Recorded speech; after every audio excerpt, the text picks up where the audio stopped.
آج ہم گفتگو کریں گے علماء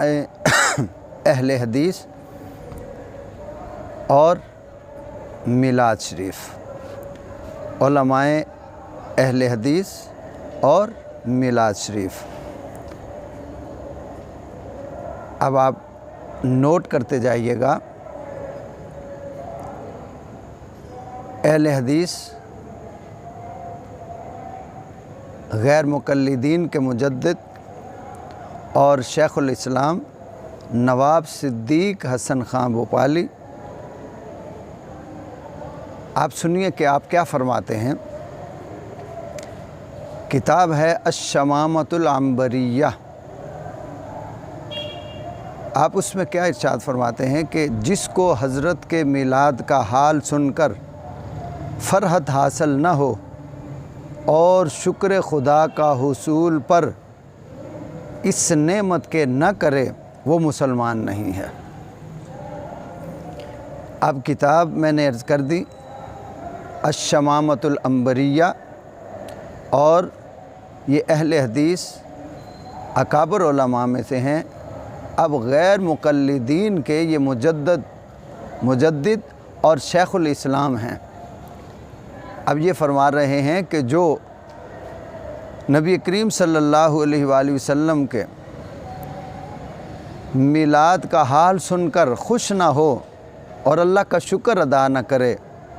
آپ فرماتے ہیں کہ جو اس نعمت پر شکر ادا نہ کرے وہ مسلمان ہی نہیں ہے۔ اب مزید آگے کیا ارشاد فرماتے ہیں؟ آپ فرماتے ہیں کہ اس میں برائی کیا ہے کہ اگر ہر روز ذکر حضرت نہیں کر سکتے تو ہر ہفتے یا ہر ماہ میں التزام اس کا کر لیں کہ کسی نہ کسی دن بیٹھ کر ذکر یا واعظ سیرت اور ولادت و وفات حضرت صلی اللہ علیہ وآلہ وسلم کریں، پھر ایام ماہ ربیع الاول کو بھی خالی نہ چھوڑیں۔ الشمامۃ العنبریہ، نواب صدیق حسن خان بھوپالی، جو کہ اہل حدیث عالم دین ہیں، اور وہ اپنی کتاب میں یہ لکھ رہے ہیں۔ اب آپ نے اس حوالے سے سماعت فرما لیا، اور فرماتے ہیں کہ ان کو 12 میلاد شریف کا مہینہ یعنی ربیع الاول شریف کا مہینہ، ماہ ربیع الاول شریف کو بھی خالی نہیں چھوڑنا چاہیے تو یہ ہے کہ وہ ہر روز آقا علیہ السلام کا ذکر کریں۔ ہر روز نہیں کر سکتے تو انہیں چاہیے کہ ہر ہفتے میں ذکر کا اہتمام کریں، اور کسی نہ کسی دن بیٹھ کر آقا علیہ السلام کی ولادت اور وفات اس کے حوالے سے وہ ذکر کریں۔ اور فرماتے ہیں کہ پھر ایام ماہ ربیع الاول کو بھی خالی نہ چھوڑیں۔ الشمامۃ العنبریہ۔ اب آگے غیر مقلدین کے اولین پیشوا ابن تیمیہ کا کیا مذہب ہے، اس پہ بھی ذرا غور کیجئے۔ ابن تیمیہ حیرانی، وہ لکھتے ہیں کہ اگر محفل میلاد کے انعقاد کا مقصد تعظیم رسول صلی اللہ علیہ وآلہ وسلم ہے تو اس کے کرنے والے کے لیے اجر عظیم ہے۔ اب ان کی کتاب ہے صراط مستقیم۔ ابن تیمیہ کتاب ہے صراط مستقیم، اور آپ لکھتے ہیں کہ اگر محفل میلاد کے انعقاد کا مقصد تعظیم رسول ہے تو اس کے کرنے والے کے لیے اجر عظیم ہے۔ اب اہل حدیث علماء کرام اور عوام الناس اس بات پر غور کریں کہ آپ کے اکابر علماء کرام اس حوالے سے ذکر میلاد کے حوالے سے کیا کہہ رہے ہیں۔